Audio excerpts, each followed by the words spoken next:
Yo camino por Buenos Aires y me demoro, acaso ya mecánicamente, para mirar el arco de un zaguán y la puerta cancel.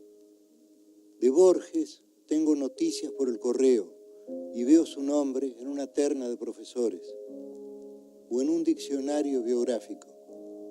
Me gustan los relojes de arena, los mapas, las etimologías, la tipografía del siglo XVIII, el sabor del café y la prosa de Stevenson.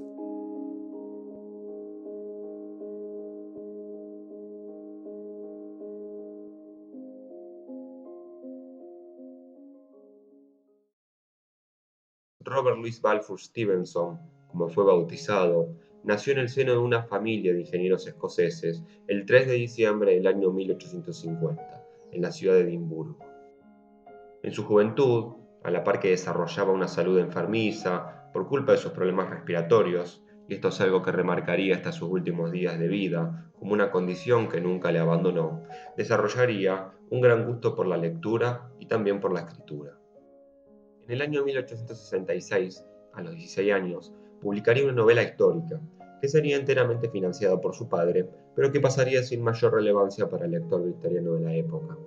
Luego de que su salud le obligase a estudiar de manera particular en su hogar, junto con maestros, entraría a estudiar ingeniería, particularmente por influencia de su padre, pero la abandonaría rápidamente e ingresaría en la Universidad de Edimburgo para ser abogado. En 1875 se graduaría, pero no terminaría ejerciendo. En el año 1876 conocería a Fanny Usborne, una mujer norteamericana que se encontraba divorciada. Ambos se enamoraron y se casarían en 1880. Esta mujer sería un gran sostén y apoyo para un Stevenson que comenzaría a presentar los primeros síntomas de tuberculosis.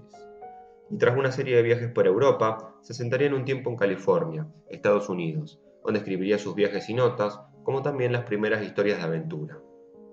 En 1881 comenzaría a escribir una de sus novelas más famosas, La Isla del Tesoro, y la culminaría en Suiza, saliendo por entregas en 1882, y sería publicada en formato libro en 1883.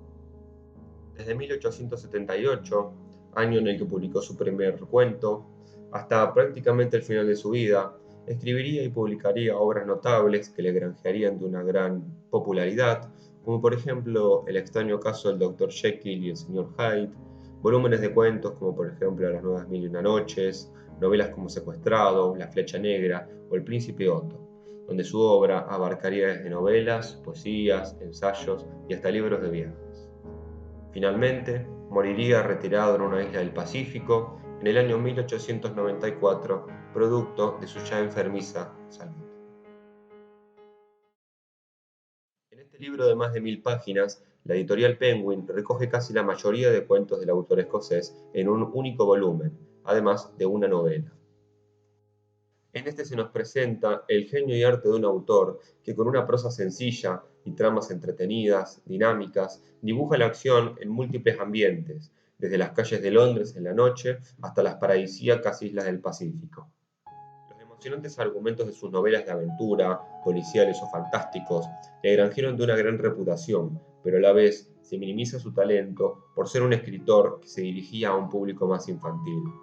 Sin embargo, nada más lejos de la realidad, Stevenson desborda de un gran talento.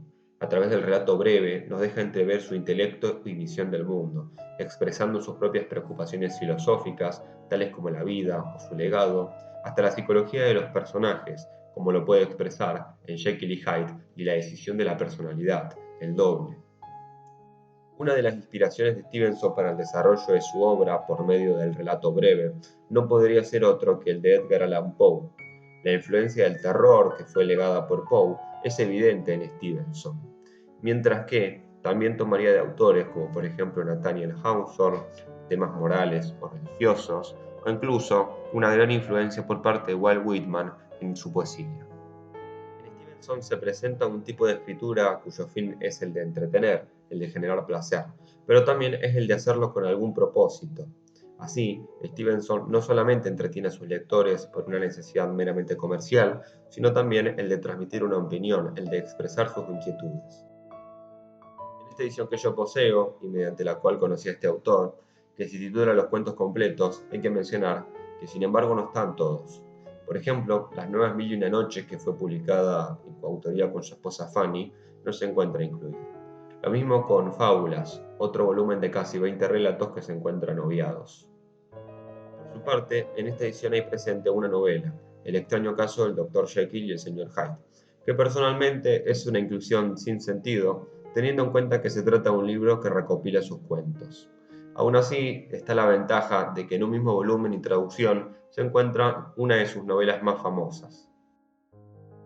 Para el que esté interesado, el contenido del libro se compone de la siguiente serie de cuentos, como son Las Nuevas Mil y una Noches, que se dividen a su vez en dos volúmenes, El Club de los Suicidas y El Diamante del Rajá, el volumen 1, y el volumen 2 lo componen una serie de cuentos independientes entre sí, como lo fueron El Pabellón de las Dunas, Un sitio donde pasar la noche, La puerta del señor Maletruat y La Providencia y la guitarra. En palabras de Jorge Luis Borges, la obra de Stevenson no contiene una sola página descuidada y sí muchas espléndidas. Se trata de un autor ameno en su estilo de escritura, con temas muy variados como el policial, el detectivesco, hasta fábulas hilarantes donde el diablo toma protagonismo o una selva que parece tener vida propia. Sus personajes, como el príncipe Floricel y Geraldine, fueron fuente de inspiración para personajes como Holmes y Watson, o los pueblos indígenas del Pacífico y sus supersticiones, o incluso la lucha contra la colonización blanca, son algunos de los temas que Stevenson presenta con gran detalle y profundidad.